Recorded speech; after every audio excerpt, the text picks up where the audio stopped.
দর্শক, আমি এই মুহূর্তে দাঁড়ানো আছি আমাদের রাজেন্দ্রপুরের সেই বিখ্যাত ভাইরাল, ঠিক আছে, ভিআইপি হোটেল, 5 স্টার হোটেল নামে যেটা পরিচিত, বুঝছেন, কাকা হোটেল। কিন্তু দুঃখের সংবাদ হইলো কি জানেন, যে এই হোটেল আমি ভিডিও করার পর থেকে বন্ধ।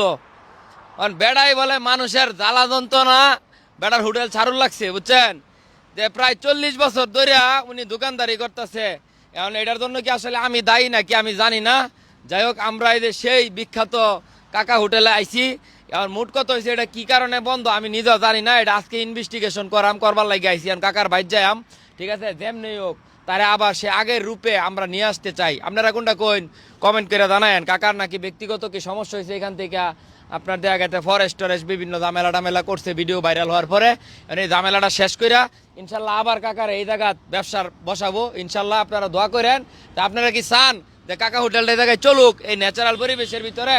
তা আপনাদের মতামতটা কমেন্ট করে জানায়েন, ঠিক আছে। তারপর বাদবাকি ব্যবস্থা আশিক ব্যাপারী করতেছে। টাটা।